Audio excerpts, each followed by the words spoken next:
Ilang ID ba ang kailangan o dapat isubmit sa Pag-ibig Office?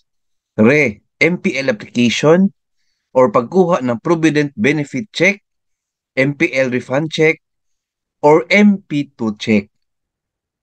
Answer, dati po, friends, dalawang valid IDs po ang ginahingi ni Pag-ibig Office. This time po, one valid ID na lang. Consider na yan ni Pag-ibig Office. Two thumbs up, Pag-ibig Office. Hindi niyo na po pinapahirapan si Pag-ibig member. Tama po yan, sir and ma'am. So, meron tayong example sa valid IDs na acceptable ni Pag-ibig Office. Kahit may 22 valid IDs po tayo, okay na po ito na mga valid IDs po.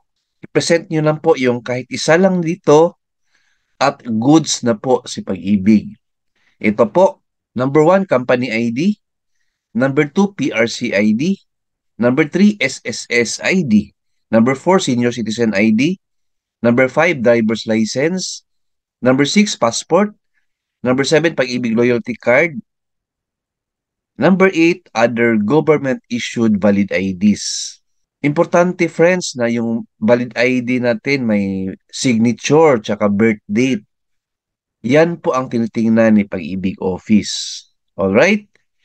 Thank you for watching. Please like, share this video, and subscribe my YouTube channel. Thank you, God bless, and two thumbs up.